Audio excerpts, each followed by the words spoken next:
Hey there, folks. It's me, Michael Bach, your diversity dude, and it's time for another episode of Monday Morning Musings. And today I want to talk about last Tuesday's somewhat historic U.S. midterm election. Now, I know you're probably thinking to yourself, what? Why does he want to talk about the U.S. election? Well, I have a reason, so stay with me for a moment. Last Tuesday's election was historic for a number of reasons. The Democrats took back the House. It was a commentary on President Trump, but I don't want to talk about any of that. What I want to talk about is the candidates and the winners. First off, it was historic because of the number of women who ran for seats. Amazing, the number of women that came out and showed that not only could they win their primary, which in the U.S. it's a bit different. They win a primary and then they run. So they were actually capable of getting through the first hurdle, but the number that actually ran and won. We also saw things like the first Muslim elected to Congress. 2 Muslim women were elected to Congress. We saw our first Native American or Indigenous woman. We saw our first openly LGBTQ and Indigenous woman elected to the House of Congress. I forget what they call it. We also saw the first openly LGBTQ2 plus governor elected in Colorado.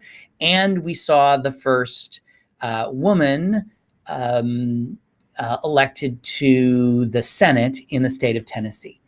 Amazing firsts. And why this is important is that for the first time in the history of that country, well, maybe not the history. Anyway, details.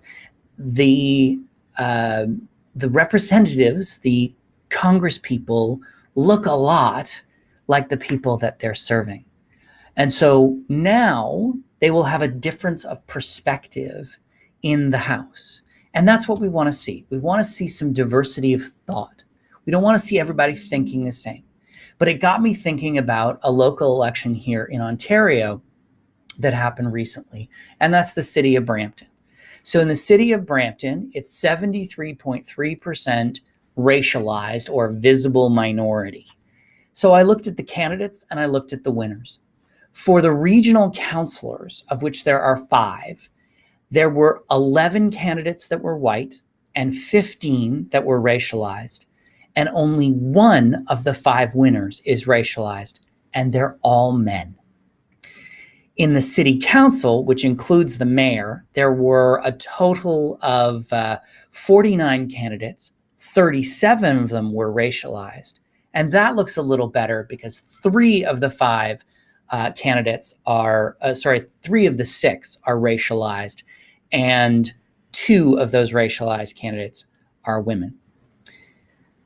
My point is that Canada is not so different. And you have to wonder, looking at, say, the regional councilors, what happened? Where did things go wrong?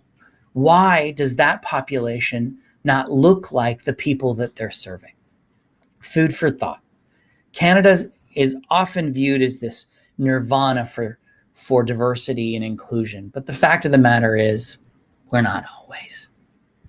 We need to see more racialized people running for positions, elected positions here in Canada. We need to see more women. We need to see more Indigenous people. We need to see more LGBTQ people, more people with disabilities, not because we need to tick a box, but because we need our elected officials to look more like the people that they serve. That's it for me. I hope you have a fabulous week. And remember to subscribe to my channel by clicking on the link somewhere around this pretty thing. And I'll see you next week for another episode of Monday Morning Musings.